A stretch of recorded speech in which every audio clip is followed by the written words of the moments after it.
আস্থা আৰু বিশ্বাসেৰে শিশুসকললৈ একাজলি। মই শ্ৰীমতী নয়নী ডেকা ভূঞাৰ আৰু মই ফ্ৰম তেজপুৰ। এই আৰ্টিকেলছটো মই আইনা আলোচনীত লৈ দিছিলোঁ আৰু এইটো মোৰ প্ৰকাশ পাইছিল। গতিকে মই আপোনালোকৰ আগত মোৰ শিশুসকলৰ ওপৰত কিছু ক'বলগীয়া কথা আছে, সেইকাৰণে মই আপোনালোকৰ আগত এইখিনি প্ৰকাশ কৰিছোঁ। মই ভাবোঁ সমূহ পেৰেণ্টছ মানে পিতৃ মাতৃ সকলোৱে এই কথাখিনি ধ্যান দিয়াটো নিতান্তই প্ৰয়োজন।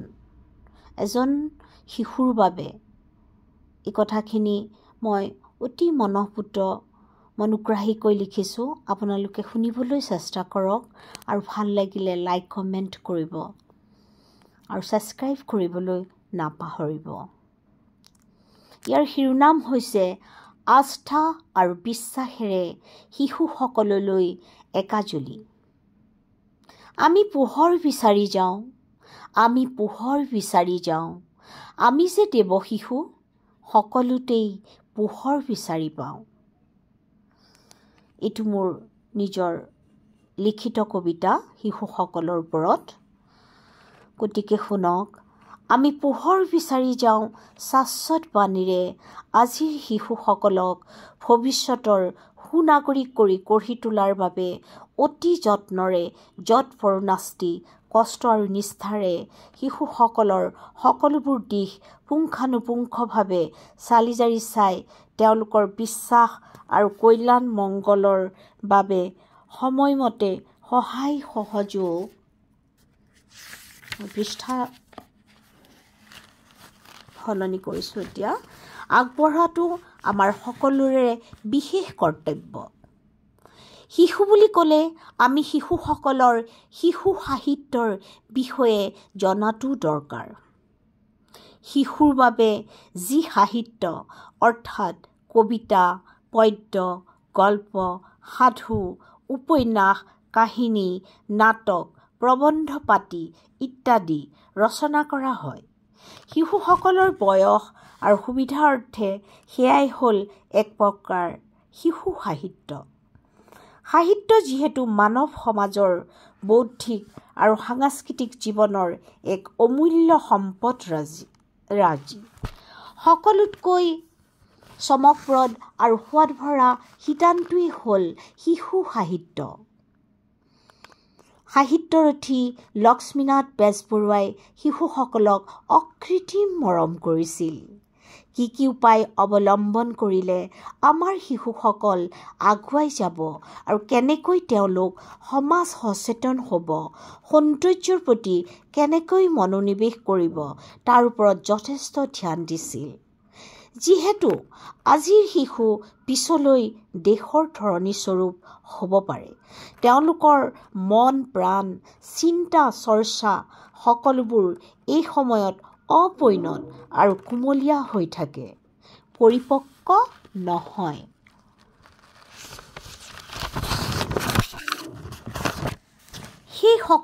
সেই হেতুকেই বেজবৰুৱাদেৱে ঘাইকৈ মাতৃভাষাৰ আপুৰুগীয়া সম্পদসমূহ সংৰক্ষণ কৰা আৰু সেইবোৰৰ প্ৰতি শিশুক কেনেকৈ সৌন্দৰ্যৰ প্ৰতি সচেতন কৰিব পাৰি তাৰ বাবে মনোনিৱেশ কৰিছিল। তেওঁ যেতিয়া কলিকতালৈ গৈছিল, সেই সমাজত থাকি পাশ্চাত্যৰ পোহৰত দেখা নিত্য নতুন পৃথিৱীখনত সকলোবোৰ কথা দেখা পাইছিল আৰু তেওঁ হৃদয়ংগম কৰিছিল। কিন্তু সেই মনোভাৱ অসমত দেখা পোৱা নাছিল।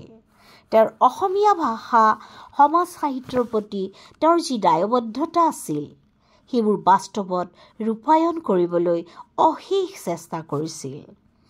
অসমত সকলোবোৰেই আছে, কিন্তু কোনোৱেই তাৰ মৰ্ম আৰু বুজি পোৱা নাছিল।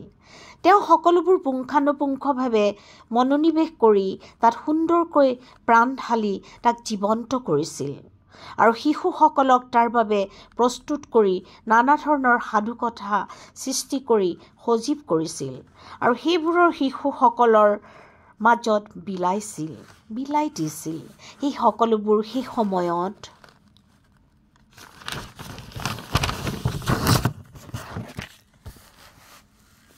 তেওঁৰ দায়িত্ববোধ আৰু কৰ্তব্যবোধ বুলি নাভাবিলে আমাৰ অসমৰ শিশুসকলে সাধুকথাৰ সম্যক জ্ঞানকণো আহৰণ কৰিবলৈ সজাগ নহ'লহেঁতেন বা সম্যক জ্ঞানকণো আহৰণ কৰিব নোৱাৰিলেহেঁতেন, সজাগ সচেতন নহ'লহেঁতেন। তাৰ ফলস্বৰূপে সৃষ্টি হৈছিল জনপ্ৰিয় বুঢ়ী আই সাধু আৰু ককা দেউতাৰ সাধুৰ দৰে অনুপম সাধুপুথি। ইয়াৰ উপৰিও নানা ধৰণৰ মনোগ্ৰাহী শিশু কিতাপ খনি শিশুসকলক জ্ঞানৰ পোহৰেৰে উদ্ভাসিত কৰিছিল। শিশুসকলক সচেতন আৰু সুসংস্কাৰ দিবলৈ হ'লে সকলোতকৈ সৰ্বপ্ৰথমে এখন আদৰ্শ ঘৰ সৃষ্টি কৰি তাৰ বাতাবৰণৰ ওপৰত মনোনিৱেশ কৰিব লাগিব। তাৰ দায়িত্বৰ বাবে সকলোতকৈ প্ৰয়োজন হ'ল এগৰাকী মাতৃ। শিশুক সুপথে আগুৱাই নিবলৈ মাতৃশক্তি পৃথিৱীৰ সৰ্ববৃহৎ শক্তি। শিশুসকল সদায় অনুসন্ধিৎসু মনৰ গৰাকী। নিত্য নতুন বস্তু অৰ্থাৎ ন জ্ঞান শিকাৰ বাবে ইচ্ছুক হয় আৰু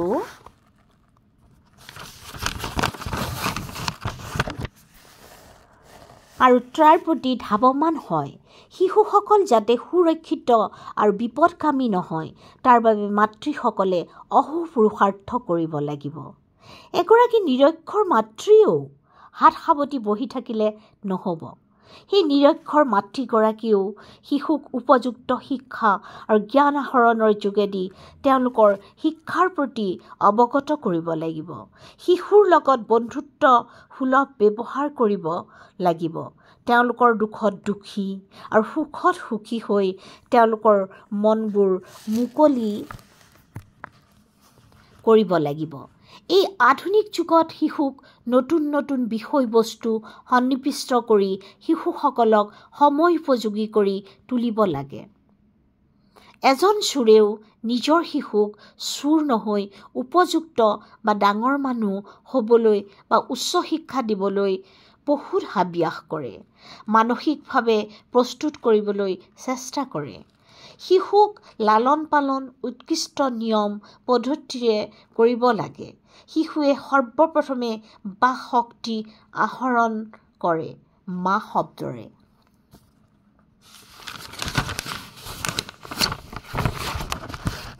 শিশুক ৰুচি অভিৰুচিৰ বিষয়ে জ্ঞান দিব লাগে। তেওঁলোকক লক্ষ্যত উপনীত কৰাৰ সৰ্বপ্ৰথম দায়িত্ব এগৰাকী মাতৃৰ। শিশুৱে যি নিয়ম অৱলম্বন কৰি শিক্ষা দীক্ষা, খোৱা পিন্ধা, খেলা ধূলা, নৃত্য গীত, শৰীৰ চৰ্চা ইত্যাদি গুণসমূহ আহৰণ কৰে, সেইসমূহ ফলপ্ৰসূ কৰিবলৈ সেই দায়িত্বৰ অধিকাৰী একমাত্ৰ আহিলাস্বৰূপ হ'ল মাতৃগৰাকী। মাতৃৰ অনুশাসনৰ মাজত শিশু পৰিণত হয়। সেই অনুশাসন শৃংখলিত হোৱাটো বিশেষ প্ৰয়োজন। শিশুৰ অন্তৰাত্মাৰ কথা একমাত্ৰ সুহৃদয়পূৰ্ণ এগৰাকী মাতৃহে বুজি পায়, অথচ উপলব্ধি কৰে। শিশুৰ মহানতাৰ বিষয়ে চৰ্চা কৰিব লাগে। ইয়াৰ উপৰিও স্বচ্ছতা, শৃংগাৰ, আতিথ্য জ্ঞান শিশুক ঘৰখনতেই শিকাব লাগে। মূলতঃ ঘৰখনেই শিশুৰ প্ৰধান আশ্ৰয়স্থলী। শিশুক ঘৰৰ চাফ চিকুণতা, খোৱা পিন্ধা, পূজা অৰ্চনা আদিৰ উৎকৃষ্ট জ্ঞান দিব লাগে। শিশুসকলক মহৎ লোকৰ জীৱনশৈলী, মহৎ বাণী সমূহৰ শুনক মন দি আপোনালোক সকলোৱে জ্ঞান দি উপযুক্ত কৰিব লাগে। মহান শিক্ষাৰ জৰিয়তে আজিৰ শিশু ভৱিষ্যতৰ মহৎ এগৰাকী হ'ব পাৰে। উদাহৰণস্বৰূপে মাদাৰ টেৰেছা, নাইটিংগেল, শিৱাজী, আব্ৰাহাম লিংকন, মহাত্মা গান্ধী, জ্যোতিপ্ৰসাদ আগৰৱালা, ফণী শৰ্মাদেৱ, বিষ্ণুৰাভাদেৱ আদিৰ দৰে মহান ব্যক্তিৰ শাৰীত থাকিবলৈ তেতিয়াহে সক্ষম হ'ব। চেষ্টাৰ অসাধ্য একোৱেই নাই। এই সম্যক জ্ঞান শিশুৰ মাজত অন্তৰ্ভুক্ত কৰিব লাগে। শিশুসকলে পিতৃ মাতৃক ভগৱান সদৃশ হিচাপে সন্মান দিব লাগে। এই কথা শিশুসকলে জনা উচিত যে যি ঠাইত ভগৱান উপস্থিত নহয় সেই ঠাইত পূৰণ কৰে পিতৃ মাতৃয়ে। অৱজ্ঞা কেতিয়াও কৰিব নালাগে। মাতৃ যে নদী, পিতা যে স্বৰ্গ। এই মহামন্ত্ৰ ফাঁকি সৰুকত কৰি শিশুসকল আগবাঢ়িব লাগে, তেহে জয় অনিবাৰ্য। আজিৰ শিশু দেশৰ ধৰণীস্বৰূপ, তেওঁলোক আমাৰ ভৱিষ্যত। শিশুসকলক উমলা গীত, নিচুকনি গীতৰ সম্যক জ্ঞান থকাটো অতি প্ৰয়োজন। আমি যদি পাশ্চাত্য দেশসমূহলৈ মন কৰোঁ, উদাহৰণস্বৰূপে ইংলেণ্ড, ইউৰোপ আদি দেশত শিশুসকলৰ বাবে গল্প উপন্যাসৰে প্ৰাচুৰ্য ভৰা সাহিত্যৰ সৃষ্টি কৰিছিল। এই সাধুবোৰ এণ্ডাৰছনছ ফেয়াৰী টেলছ নামেৰে এতিয়াও জনা যায়। 20 শতিকাত এই জয়যাত্ৰাৰ ঢৌ পৃথিৱীৰ সকলো চুকে কোণে বিয়পি পৰিছিল। আমাৰ অসমতো শিশু সাহিত্যৰ আৰম্ভণি হৈছিল। প্ৰাচীন যুগতে মুখৰ বাগৰ সাধু, নিচুকনি গীত, উমলা গীত এইবোৰৰ মাধ্যমেদি অসমত ছপা আখৰৰ আৰম্ভণিৰ দিনত অৰ্থাৎ 19 শতিকাৰ মাজভাগত অসমীয়া বাতৰি কাকত অৰুণোদয় প্ৰথম অসমীয়া বাতৰি কাকত অৰুণোদয় হয়। শিশুসকলৰ পঢ়াৰ বাবে কেতবোৰ ৰচনা প্ৰকাশ পাইছিল। প্ৰায় সেই সময়তে আনন্দৰাম ঢেকিয়াল ফুকনৰ অসমীয়া ল'ৰাৰ মিত্ৰ আৰু পানীন্দ্ৰনাথ গগৈ ল'ৰা শিক্ষা আদি কিতাপসমূহে অসমত শিশু শিক্ষাৰ বাট মুকলি কৰিছিল। এই গল্প, কবিতা, পদ্য, সাধু, উপন্যাস, কাহিনী, নাটক অনুবাদ কৰা মহান সাহিত্যিকসকলৰ প্ৰবন্ধ পাতিৰে ভৰা এই সাহিত্যৰ সোৱাদ লৈ আমাৰ শিশুসকলে আনন্দ লাভ কৰাৰ লগতে জ্ঞানৰ পৰিসৰ বৃদ্ধিত সহায় হ'ব। অসমৰ প্ৰেক্ষাপটত আমি যদি সাধুকথাৰ পৰ্যালোচনা কৰোঁ, এই ক্ষেত্ৰত ককা আইতাকে নাতি নাতিনীহঁতক বা ঘৰৰ জ্যেষ্ঠ বয়োবৃদ্ধসকলে শিশুসকলক আজৰি সময়ত সাধুকথাৰ মনোৰঞ্জনৰ খোৰাক দিলে শিশুসকলে নীতি জ্ঞানৰ লগতে তেওঁলোকৰ জ্ঞান শক্তি অতি প্ৰখৰ কৰিব পাৰিব। শিশুৰ মন কল্পনাপ্ৰৱণ, তেওঁলোকে সহজ সৰল মনৰ গৰাকী। শিশুসকলৰ যুক্তিতৰ্ক উচ্চ নীচ ভিনপৰ স্বাৰ্থ কুটিলতা নাথাকে হিংসা, দেশ, আনন্দ আৰু ব্যথা। শিশুৰ কথাৰে কওঁ, আমাৰ মন উৰা মাৰে দূৰ দিগন্তলৈ, কোনোবা পৰীৰ দেশলৈ। আমি ভাল পাওঁ গল্প কাহিনী, পুৰণি আখ্যান, উপাখ্যান, সাধু আদি কথা। সৰুতে ককা আইতাৰ কাষত বহি কোলাত উঠি শুনা সাধুকথা যাতে আমাৰ মাজৰ পৰা লুপ্ত নাযায়। আমি সকলো শিশু মিলি হাতে হাত ধৰাধৰিকৈ সৃষ্টি কৰোঁ এখন বিশাল ধৰণী। এইটো মোৰ স্বৰচিত কবিতা। শিশু অৱস্থাতে তেওঁলোকক 6 ৰিপুৰ বিষয়ে জ্ঞান দিয়া উচিত। এই জ্ঞান অৰ্জন কৰিব পাৰিলে শিশুসকল ভৱিষ্যতে একোজন সুনাগৰিক হ'ব পাৰে। সকলোতকৈ ডাঙৰ কথা, শিশুসকলৰ শাৰীৰিক আৰু মানসিকভাৱে সম্পূৰ্ণ সলনি হৈ প্ৰাণ প্ৰাচুৰ্যৰে ভৰপূৰ হৈ এই সঞ্জীৱনী শক্তি আহৰণ কৰি নিৰোগী, সবল, সুখী, বলিষ্ঠ জীৱন এটা যেন ভগৱানৰ পৰা বৰদিন হিচাপে পাব। এই 6 ৰিপু বশ কৰিলে এই 6 ৰিপু বশ কৰিলে আমাৰ এই কথাবোৰ ফলপ্ৰসূ হ'ব। কণ শিশু আজি আমি আহিছোঁ জ্ঞানৰ পোহৰ বিচাৰি, জ্ঞান সাগৰৰ জখলাত উঠি। হিংসা ভাৱ এৰি, উচ্চ নীচ ভেদাভেদ পাহৰি আগুৱাই যাওঁ আমি উন্নতিৰ জখলাত উঠি। আমাৰ অসমৰ মুখ্যমন্ত্ৰী ডাঙৰীয়া ডক্টৰ হিমন্ত বিশ্ব শৰ্মাদেৱৰ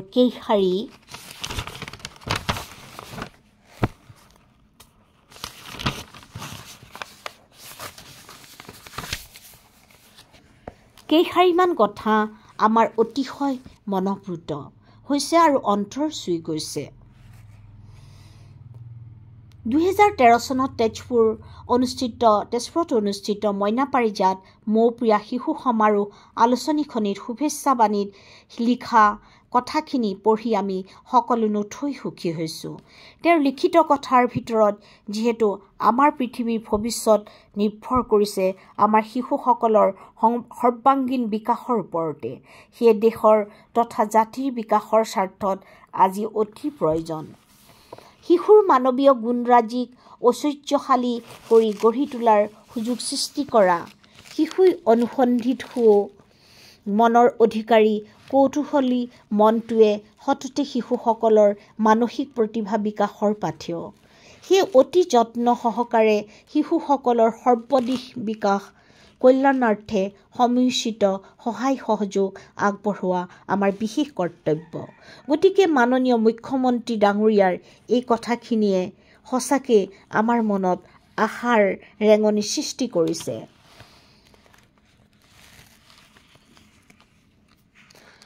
আৰু শুনক, বহুত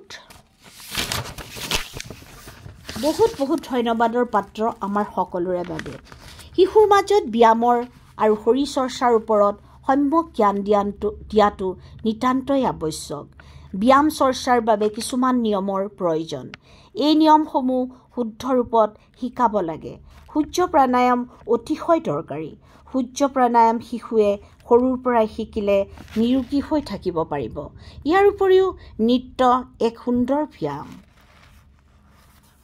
উদাহৰণস্বৰূপে সত্ৰীয়া নৃত্য, আধুনিক নৃত্য, ভাৰত নৃত্যম, কথকলি, নানা ধৰণৰ নৃত্য শিশুসকলে অনুশীলন কৰাটো নিতান্তই প্ৰয়োজন। অসমত এনেধৰণৰ বহুত কৰ্মশালা গঢ় লৈ উঠিছে। এইবোৰত প্ৰশিক্ষণ লৈ শিশুসকলৰ জীৱন নিৰোগী কৰি তুলিব পাৰি। ইয়াৰ পৰা শিশুসকল লাভদায়ক হ'ব। সত্ৰীয়া নৃত্যৰ প্ৰশিক্ষণে আমাৰ অসমৰ সত্ৰীয়া নৃত্যৰ জ্ঞান পাব আৰু ইয়াক জীয়াই ৰাখি ধৰ্ম গুৰুজনাৰ প্ৰতিও সেৱা জনোৱা হ'ব।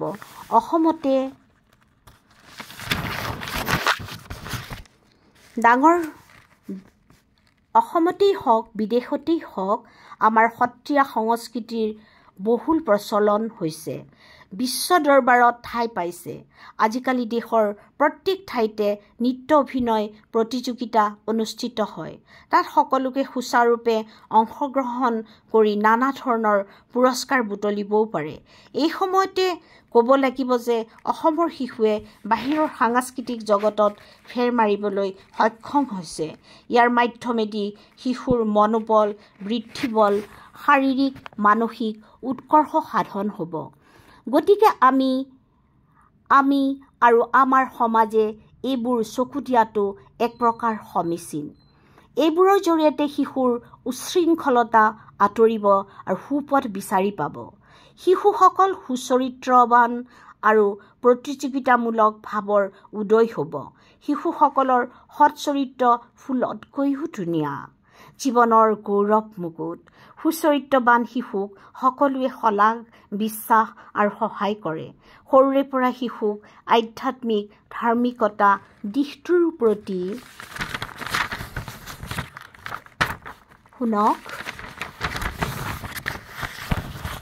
মনোনিৱেশ কৰাব লাগে। শিশুসকলে ভগৱানক উপলব্ধি কৰি সৎসংগ ল'লেহেঁতেন শিশু চৰিত্ৰৱান আৰু পবিত্ৰ হয়। সৎসংগ ল'লে শিশু চৰিত্ৰৱান আৰু পবিত্ৰ অন্তৰৰ হয়। অত্যাধুনিকতাৰ এই ভয়াৱহ দিনবোৰত শিশুৰ বাবে নতুন নতুন পদ্ধতি অৱলম্বন কৰি তেওঁলোকৰ যিবোৰ সুন্দৰ জ্ঞানজ্যোতি অন্তৰত লুপ্ত হৈ আছে, সেইবোৰ শিশুৰ মনত উদ্ভাসিত কৰি সুন্দৰ সুবাস বিলাই তেওঁলোকৰ অন্তৰখন গঢ়ি তুলিব লাগে নানা নীতি শিক্ষাৰ জৰিয়তে। এই নীতি শিক্ষাবোৰ শিশুৰ বাবে এক মহাসৌধ। এই মহাসৌধবোৰ উদাহৰণস্বৰূপে দয়া, ক্ষমা, প্ৰেম, ত্যাগ, সহনশীলতা, নম্ৰতা, সততা, শিষ্টাচাৰ, সাধুতা, ধৈৰ্য ইত্যাদি গুণবোৰ তেওঁলোকৰ মনত ৰোপণ কৰি তেওঁলোকৰ উৎকৰ্ষ সাধন কৰিব লাগে। ইয়াৰ জৰিয়তে মানৱীয় মূল্যবোধৰ নতুন সূচনা হ'ব।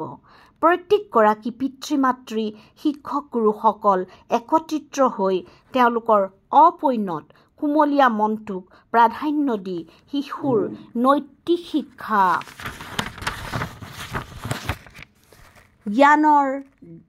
জ্ঞানদানৰ বিষয়টোক গুৰুত্ব সহকাৰে লৈ অনুশীলন আৰু পাঠদানৰ জৰিয়তে শিশুক ভৱিষ্যতৰ এজন সুনাগৰিক আৰু মানৱতাবোধৰ বিষয়ে শিক্ষা দিয়াটো অতিশয় জৰুৰী।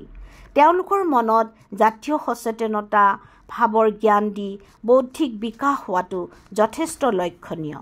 অকৃতজ্ঞতাৰ শিকলি ছিঙি কৃতজ্ঞতাবোধৰ শিক্ষা দিয়াটো নিতান্তই প্ৰয়োজন। শিশুৰ ওচৰত কাকো নিন্দা কৰিব নালাগে, বৰং মানুহৰ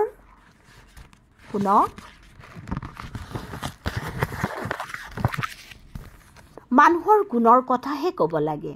শিশুসকলক সদায় পুৱা গধূলি প্ৰাৰ্থনা কৰিবলৈ শিকোৱাটো দৰকাৰ। শিশুসকলৰ মনত এষাৰ মহৎ বাক্য শিকোৱা হওক। সেইষাৰ হ'ল, হে ঈশ্বৰ, মোৰ নহয়, তোমাৰ ইচ্ছাই পূৰণ হওক। ডাক্তৰ এলেক্সিছ কেৰলে কৈছিল, প্ৰাৰ্থনাৰ মাজেদি মহাজাগতিক শক্তিৰ উদ্ভৱ ঘটে।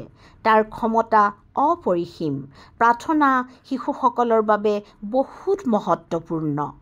মানুহৰ জীৱনৰ নৈতিকতা মূল্য অকলে তেওঁৰ নিজৰ উন্নতিৰ ওপৰতেই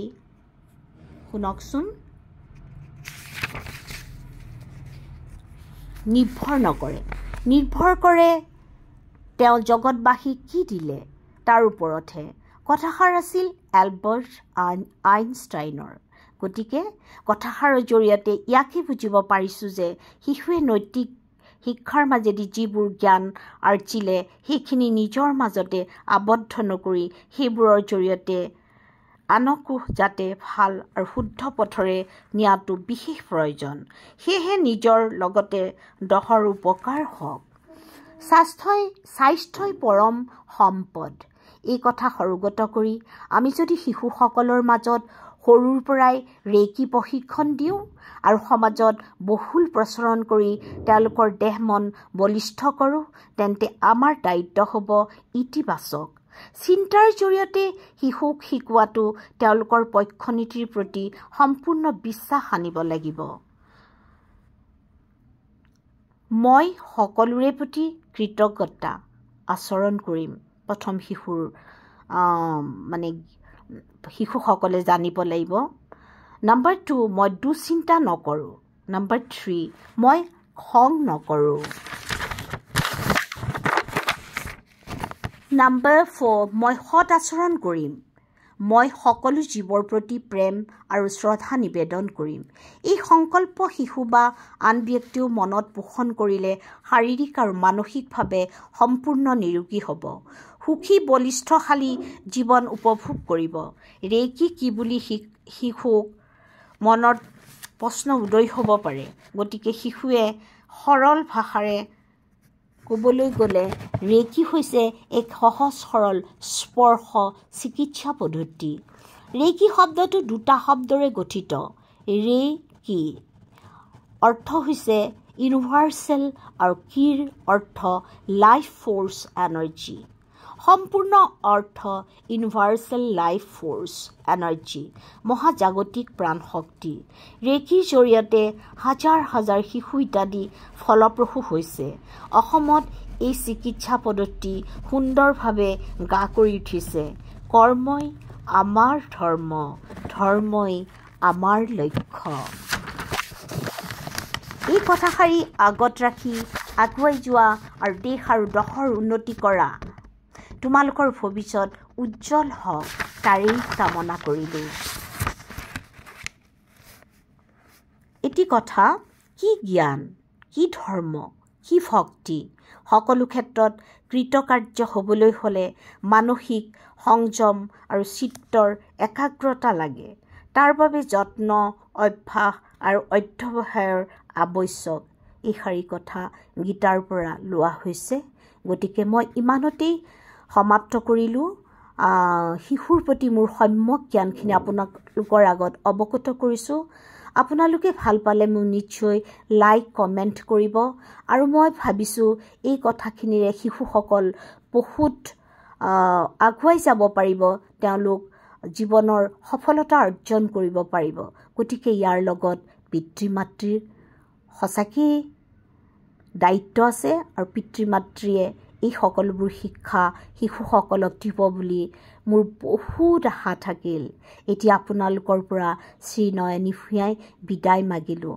পাছলৈ এনেকৈয়ে মই কিছু কিছু আৰ্টিকেলছ আপোনালোকৰ আগত শুনাবলৈ চেষ্টা কৰিম। বহুত বহুত ধন্যবাদৰে আপোনালোকৰ পৰা মেলানী মাগিলোঁ।